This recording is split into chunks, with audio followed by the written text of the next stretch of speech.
Come to Helmuth Ford, home of the lifetime powertrain warranty. Hi, this is Stacy from Shuttler Insurance Services. Come see me on the east side of the square in Sigourney for all your insurance needs. The Keokuk County Expo in Sigourney presents the Faster Horses with opening act Neva Alden in concert Friday, July 18th at the Keokuk County Expo in Sigourney. The Faster Horses are your one-stop shop for both kinds of music, country and western. If you like high-energy 90s style country music, you're gonna love the Faster Horses. And Neva Alden is one of the best up-and-comers on the Iowa country music scene. It'll be here before you know it. The concert at the Keokuk County Expo in Sigourney on Friday, July 18th. Wrestling returns to the Delta Dome in Delta, Iowa with Central Empire Wrestling on Saturday, August 2nd at 7 p.m. Austin Bayless makes his long-awaited return to the ring. Plus Jared Thumb, Rory Fox, Kelsey Magnolia, and Sage Hale, along with the whole cast and crew of CEW, will be on hand August 2nd at the Delta Gymnasium. Advance tickets are just $20 and $25 at the door. Get your tickets at CentralEmpireWrestling.com. Professional Wrestling makes its long-awaited return to the historic Delta Dome in Delta, Iowa, Saturday, August 2nd.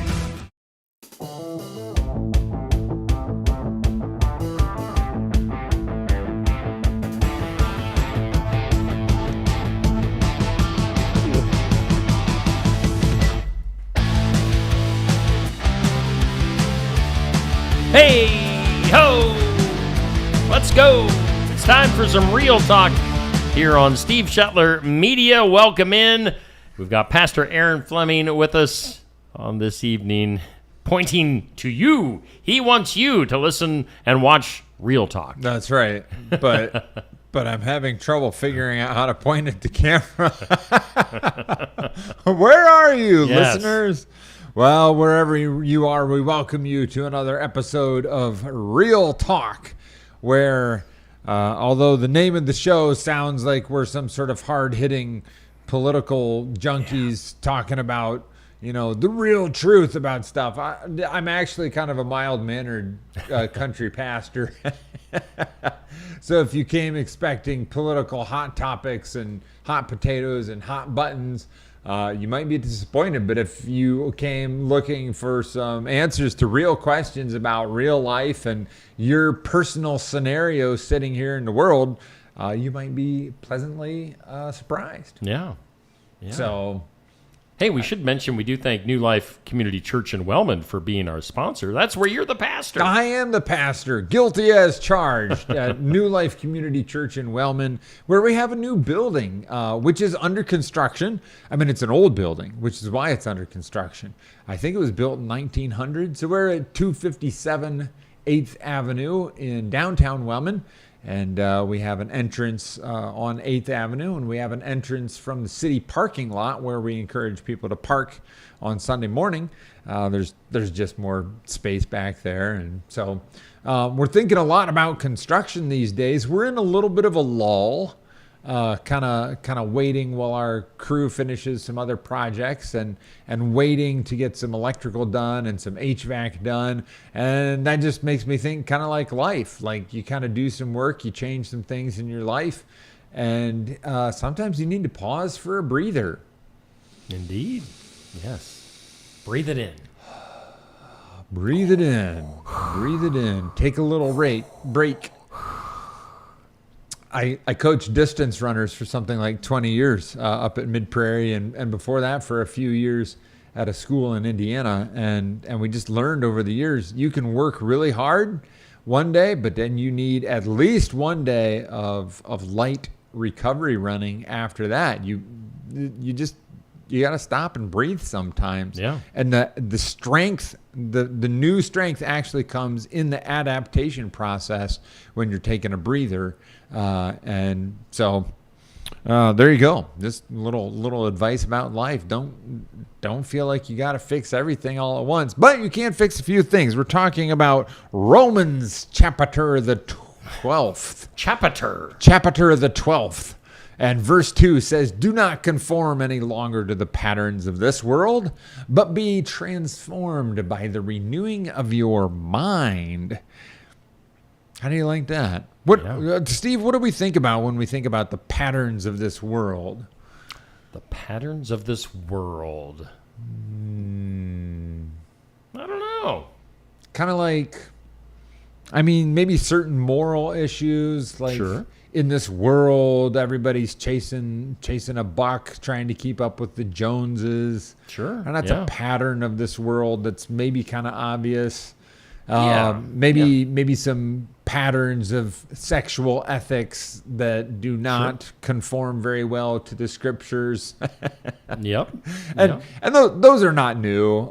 I have a kind of a side hobby of studying history, and like our, we kind of try to pretend like our own modern day is special and it's worse than it's ever been before and stuff like that. There's just always been weirdness out there. Let's not go into details about that, but it's just always been weird out there. So we think about some of those kinds of patterns, and early on in our Christian lives, we kind of learn, maybe I should take a different approach to sexual ethics, or maybe I should take a different approach to smoking or drinking or gambling, kind of some of those famous ones.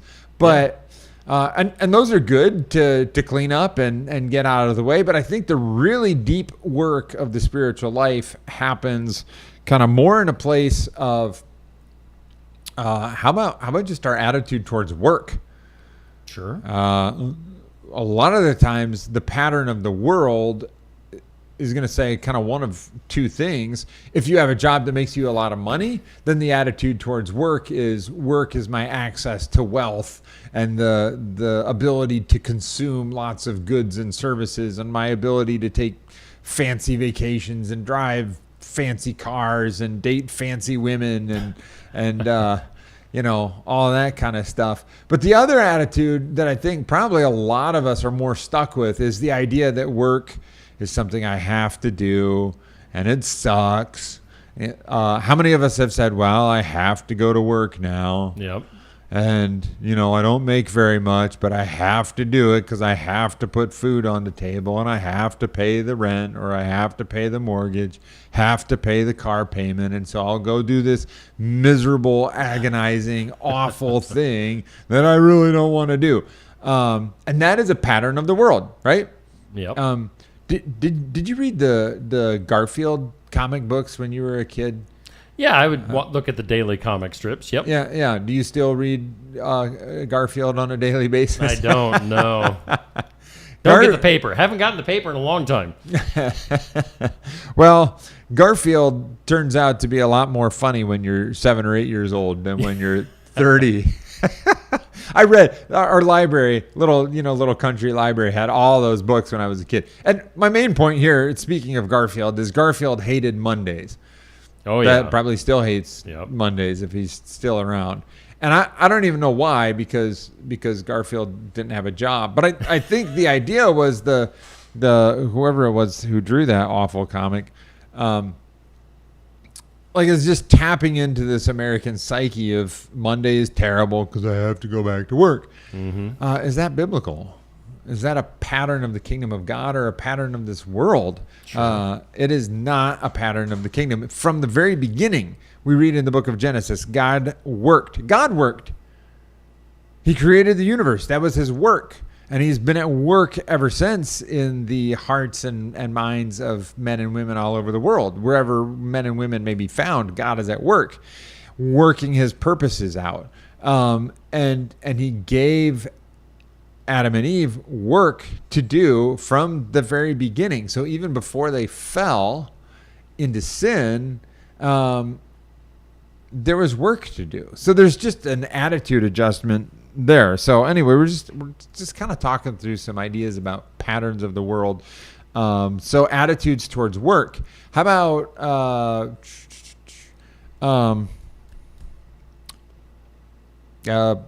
mine just went blank there. Bail me out, Steve. Play the air guitar or something. Doody-doo-doo-doo-doo. Oh, work. Oh, our thoughts towards ourselves. I'm not good enough. I stink. I'm stupid. I keep making the same mistake over and over and over again. my life isn't meaningful. Those are deeply ingrained patterns in our mind that the world kind of affirms and says, yeah, you do suck. You are worthless. And let's prove it to you by showing you how little power you have and how little money you have and how little purpose you have. And the world just kind of puts its boot on your neck and grinds your face into the gravel. Blech. Blech. So quit conforming to that way of thinking. Be transformed by the renewing of your mind. So last week we looked at Psalm 100 and we were seeing some stuff about shouting for joy. Yeah, we did that last week. And so shouting for joy, joyful songs, which don't always come naturally. No. But I just wonder, did you ever have a song, like a sad song that you listened to over and over and over again? Sure, yeah. What was a sad song for you? I mean, see, I grew up and I really liked the grunge music back in the 90s. So, I mean, even those songs got pretty dark. Yeah. So, not just sad, but dark. Sad and dark. Yeah. Oh, there's certainly plenty of rap that Sure. is quite dark. Yeah, we were at a softball game recently, and some of the pregame songs were like, "Whoa, how is this getting played over the speakers right now?" Yeah. This is at a public high school event. Yeah. I've heard some of that at football games and stuff too. Like, what? Yep. So some dark stuff. I have this particular memory from middle school when I was into oldies from the 60s and 50s, 60s, 70s. Is that still called oldies? Yeah, that's what I think of. Yeah. Okay. And I had discovered the Beatles song Yesterday. Yep. And then I was in love with this girl, and I wanted to ask her to go with me. I think that's Sure. what we were saying back in the early 90s or whenever, and so I was just about to ask her to go with me, and she knew, and she sent one of her friends to tell me not to. And then like 2 weeks later, she ended up going with this other guy, and I just didn't feel like he treated her as the princess that she truly was. Yeah. And it was very sad. And so one night in particular, it was probably after homecoming, right? Homecoming, when she sent her friend to tell me not to ask her to go with me, and I just, I had a cassette player, right? And Did you wear out the rewind button? Yeah, wore out the rewind button, listening to Yesterday over and over and over, because I had taped the song off the radio, right? Sure, yeah. As we That's what did you back did. in the days. Yeah. So that's okay. Like, there's parts of the Bible that are about, sad songs and stuff. But the music that we choose to ingest and digest is going to affect our mind. Oh, yeah. And so when God says sing joyful songs, he's not saying you can't listen to Yesterday every once in a while. But I think there's something there where God is saying you need, like, God doesn't need you to sing joyful songs to him. It's not for him. He's fully aware of how great he is. You need to sing joyful songs to God. So get your butt up and sing some joyful songs, even if you stink at singing. I also introduced last week the idea of keeping a gratitude list and a daily or kind of almost daily pattern of writing down 10 things that you're thankful for. So I hope all of our listeners have given that a try. I try to do it every day. I miss a few, so don't beat yourself up about that, because that's a pattern of the world, to miss a day and then beat yourself up and make yourself feel like trash because I failed.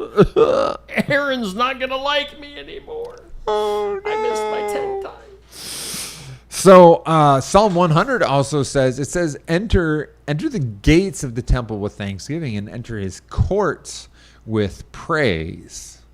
So there's a little bit of a difference between thanksgiving and praise, and I'm going to define it really quickly. and that is, it goes like this. Let's say Steve invited me to be on his show, and I could say, thank you, Steve. Thank you for inviting me to be on the show. I appreciate that.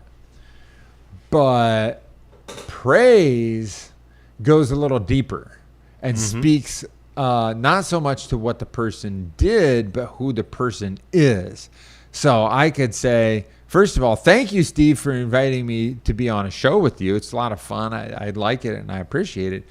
But praise would be, Steve, you are a great friend and you make so many opportunities for people in this region to express themselves or, promote their business or whatever. Like what you're doing, your heart towards the people of this rural community is it's just awesome. You're awesome, Steve.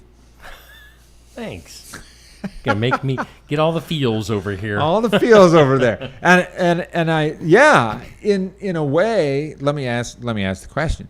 Did you get more feels when I praised you than when I thanked you? Sure. Yeah. Yeah. Was it slightly uncomfortable?